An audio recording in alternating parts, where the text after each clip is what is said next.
त्रेता युग में एक दिन भगवान शंकर, यहां जो दिखाई दे रही हैं ये पार्वती मैया हैं, लेकिन यही पार्वती मैया पिछले जन्म में सती मैया थी।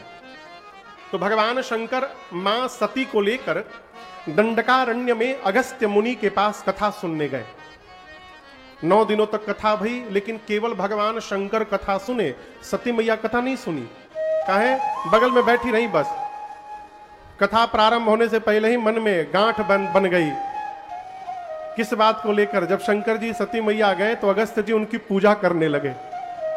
सती मैया सोची वक्ता स्वयं श्रोता की आरती उतार रहा है तो क्या कथा सुनाएंगे। और ऐसा पूर्वाग्रह बना मन में कि वहां बैठने के बाद भी कथा कान में प्रवेश नहीं की। मैं आपको बताऊं, गोस्वामी तुलसीदास जी कहते हैं जीवन में भगवत चर्चा में पहुंचने के बाद यदि वो चर्चा कान में प्रवेश कर रही है तो ये भगवान की कृपा मानिएगा। कई लोग कथा के पंडाल में बैठने के बाद भी कथा नहीं सुनते, घर की कुचुराई बतियाते हैं। उसने ऐसा कह दिया, इसने ऐसा कह दिया, हमने उसको ऐसा सुना दिया। बैठे कहां है? पंडाल में कथा सुनने के लिए। सती मैया बैठी, कथा सुनी नहीं। राम जी की भक्ति दक्षिणा के रूप में देकर शंकर जी वापस कैलाश चले। त्रेता युग का समय था। राम जी अवतार लेकर उसी दंडकारण्य में सीता मैया के हरण होने के बाद उनको ढूंढ रहे थे। राम जी लक्ष्मण जी नीचे धरती पर रोते हुए मां को ढूंढ रहे हैं। ऊपर से शंकर जी वापस कैलाश जा रहे हैं। मन में सोच रहे हैं हृदय विचारत जात हर के ही विधि दर्शन हो, गुप्त रूप अवतरे प्रभु गए जान सबको। शंकर भगवान सोचे प्रभु नीचे लीला कर रहे हैं। कथा सुन के कान को तो धन्य किया हूं, यदि दिखाई पड़ जाए ना राम जी, कान के साथ हमारा अखियों धन्य हो जाए। जा नहीं सकते पास में, क्योंकि राम जी गुप्त रूप में अवतार लिए हैं। कल्पना करिए आपका बेटा किसी नाटक में मंच पर एक्टिंग कर रहा हो, सारे लोग बैठ के उस एक्टिंग को देख रहे हो, नाटक को। क्या आप उसी बीच में मंच पे चढ़ के बोलेंगे हमारा लड़का है ही? आप बोलेंगे? नहीं बोलेंगे। क्यों? वो गुप्त रूप में है इस समय। कोई यदि गुप्त रूप में लीला कर रहा हो ना तो वहां जाकर अपना संबंध नहीं निकालना चाहिए। शंकर जी सोचे भगवान गुप्त रूप में अवतार लेके लीला कर रहे हैं, यदि मैं चला गया तो भगवान का गुप्त रूप प्रकट हो जाएगा, कैसे दर्शन मिलेगा। राम जी समझ गए बाबा हमको देखना चाहते हैं। राम जी मन में बोले बाबा आप मेरे पास तक नहीं आ सकते हैं, लेकिन आप जहां हैं उसके नीचे तो मैं आ सकता हूं। राम जी रोते रोते सामने पहुंच गया। भगवान शंकर ने जैसे राम जी को देखा, बाबा गदगद हो गए और दोनों हाथ उठाकर बोले बोलिए सच्चिदानंद भगवान की जय।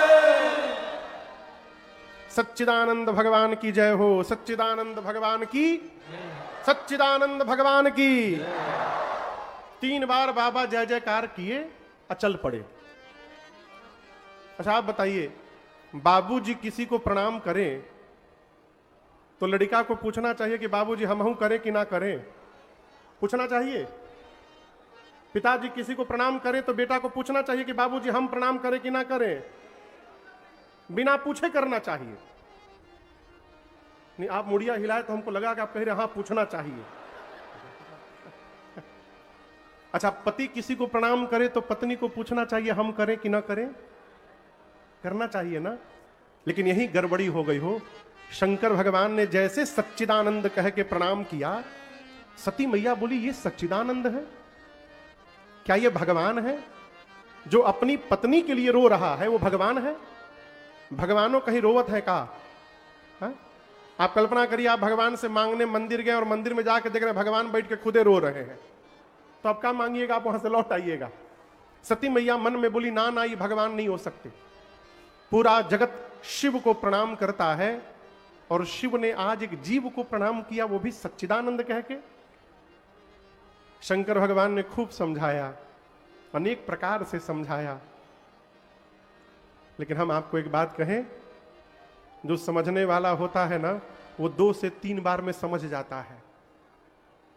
हमारे महाराज श्री कहते हैं बाबू 3 बार कहने के बाद भी कोई ना समझे ना तो चौथी बार उसको नहीं समझाना चाहिए, अपने को समझाना चाहिए।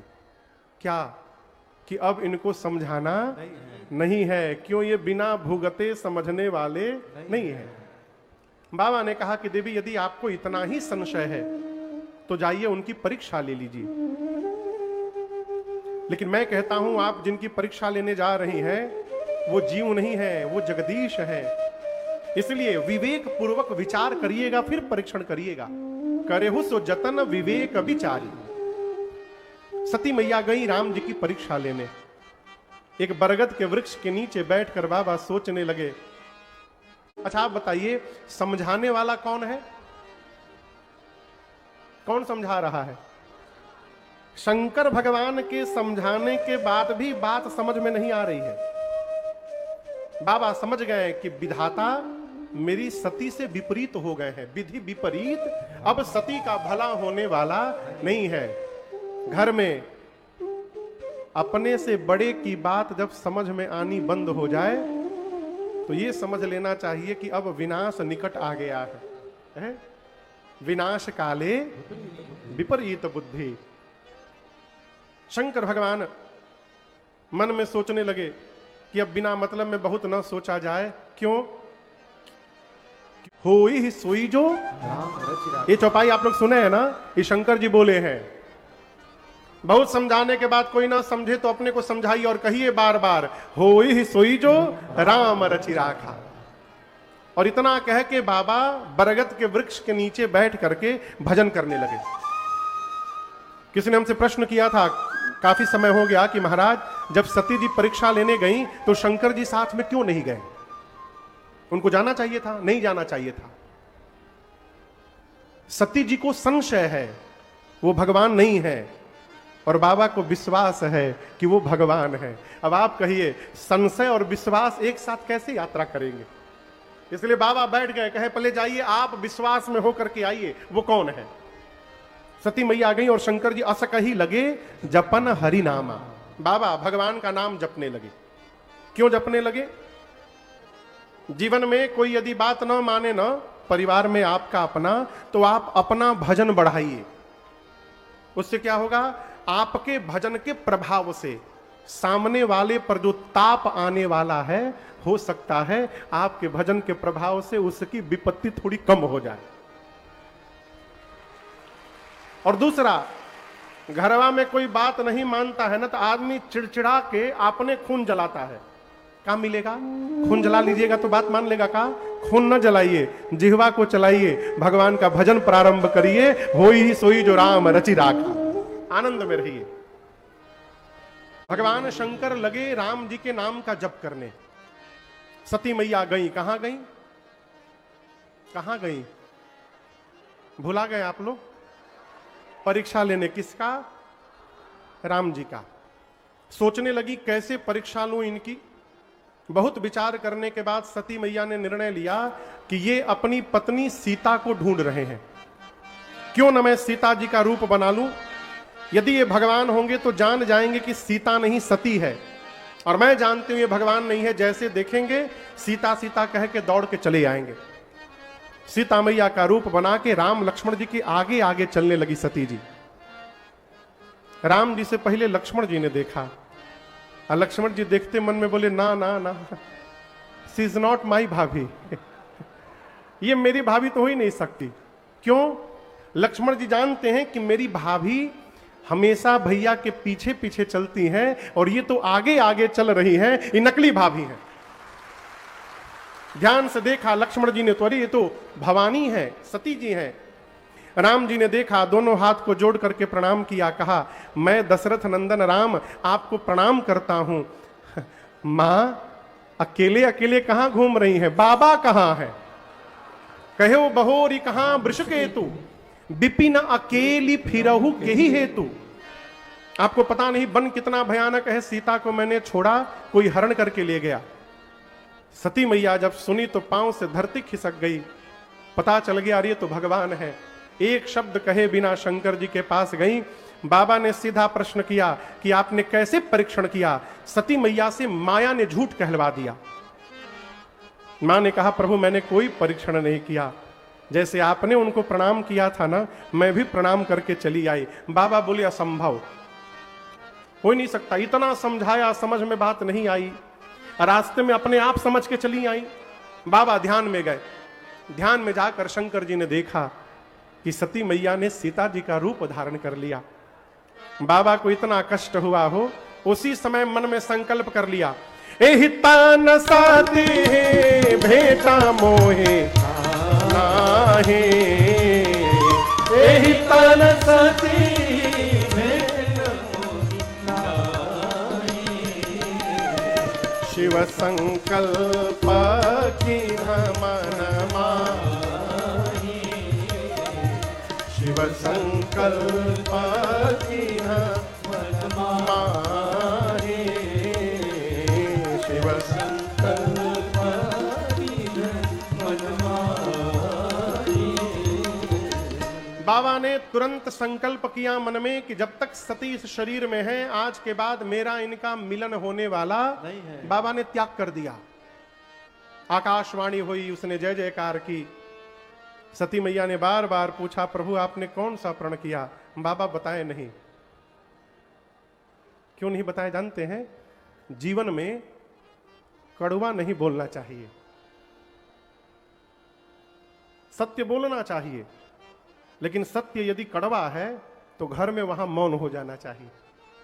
आदमी क्या कहता है, हम तो सबके लिए बुरे हैं, कहें हम सत्य बोलते हैं, असत्य कड़वा होता है। अरे भाई, आप नहीं बोलिएगा तो सत्य विलुप्त तो थोड़ी हो जाएगा कि आप बचा के रखें उसको। मीठा बोलिए, सत्यम ब्रुवात कहां ही सत्य प्रिय वचन विचारी, जागत सोवत शरण तुम्हारी। मां ने बार बार पूछा, प्रभु आपने कौन सा प्रण किया? बाबा बताए नहीं। कैलाश गए और जाकर 87,000 वर्ष के लिए, कितने दिन के लिए?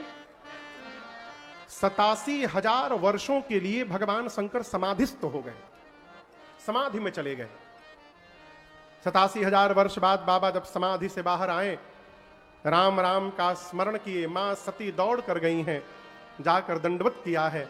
बाबा ने सामने बिठाया है और राम जी की कथा सुनाने लगे।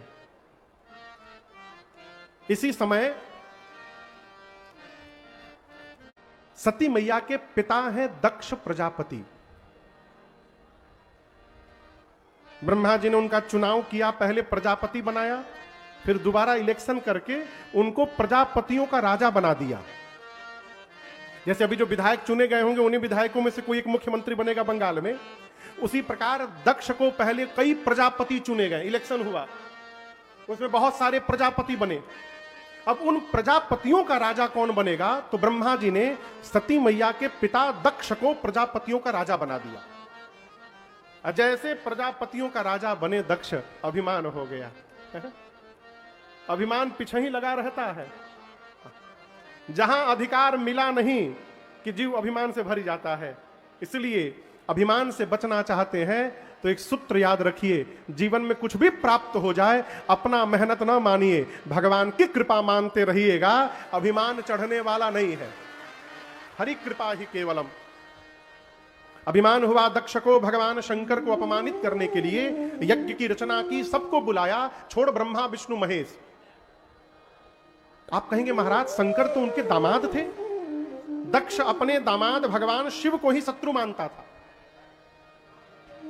वो क्यों शत्रु मानता था? एक बार ब्रह्मा जी के यहां मीटिंग में शंकर जी ने दक्ष को प्रणाम नहीं किया, बस इसके लिए, क्या मेरे दामाद ने मेरा अपमान कर दिया। अरे कोई अपमान किसी का नहीं करता है। मुझे याद है, मैं अपने पूज्य महाराज श्री के पास बैठा था, एक लोग आए, बोले हमारे घर में लड़का का ब्याह है, आपको आना है। महाराज जी बोले देखिए भैया, हम कथा में रहेंगे, हम आ नहीं पाएंगे। हम नहीं जानते महाराज जी, हम सबको बोल दिए, कार्डों पर नाम लिख दिए हैं, आपको आना ही पड़ेगा। महाराज जी बोले भैया हम नहीं आ पाएंगे। बोले आप नहीं आइएगा तो मेरी नाक कट जाएगी, इज्जत चली जाएगी। महाराज श्री के एक मित्र बगल में बैठे थे, मैं भी बैठा था। जब 15-20 मिनट तक वो यही बतिया कहते रहे कि मेरी इज्जत चली जाएगी, नाक कट जाएगी, तो जो भैया थे उन्होंने कहा ऐसा है भाई साहब, यदि हर छोटी छोटी बात पर आपकी नाक कट जा रही है, इसका मतलब आपकी इज्जत है नहीं, आप जबरदस्ती उसको मान लिए हैं। कि हर 5 मिनट में आपकी नाक कट जा रही है, इसको नाक है नहीं आपकी। आपका कोई भी अपमान नहीं कर सकता है, कहीं भी नहीं कर सकता है। हमारा अपमान होता कब है? जब जब हम सम्मान की भूख लेके घूमते हैं तो हमारा अपमान हुआ करता है। सम्मान की कल्पना ही मत करिए, कोई अपमान ही नहीं होगा। आप राम कथा सुनने आए हैं पंडाल में, घर में चले, कल्पना कर लिए जाऊंगा अकेले सोफा पर बैठूंगा। सोफा तो छोड़िए, यहां भुइयों बैठने को नहीं मिल रहा है। अब आप कहिएगा कि आयोजन समिति के लोगों ने हमारा अपमान कर दिया। किसी ने अपमान नहीं किया। सोचा किसने? आपने सोचा था कि सोफा पर बैठेंगे। सम्मान की भूख लेकर आए थे, इसलिए अपमानित होना पड़ा। आनंद में रहिए। सम्मान यदि हुआ भगवान की कृपा, नहीं हुआ हम तो सोच में नहीं किए थे। आनंद में रहिए। दक्ष को लगा कि मेरे दामाद ने मेरा अपमान कर दिया। यज्ञ की रचना की, सबको बुलाया, छोड़ ब्रह्मा विष्णु महेश। देवता कैलाश के ऊपर से जाने लगे। विधायक जी, देवता लोग भी बड़े अद्भुत हैं। जाना था तो थोड़ा बाईपास से चले जाते। कि कैलाशे के ऊपर से क्यों जाना था? शंकर जी को दिखाना था कि आपके ससुर जी ने आपको नहीं बुलाया है, हम लोग को बुलाया है। सती मैया पूछी बाबा से कि ये देवता कहां जा रहे हैं? बाबा बोले आपके पिता के घर उत्सव में भाग लेने जा रहे हैं। माई बोली हम भी चले जाएं। शंकर जी बोले बुलाया नहीं गया है, जाइए, जाना उचित नहीं होगा। लेकिन माई मानती कहां थी? कई लोग परेशान है कि महाराज हमारी घर में सुनी नहीं जाती। अरे शंकरे जी की नहीं सुनी जा रही है, कहां जी रहे हैं आप? आनंद में रहिए। जो जितना सुन रहा है उसी को 100% मानिए, आनंद में रहिए। बाबा समझाए, माई नहीं मानी तो अंत में बाबा ने विदा कर दिया।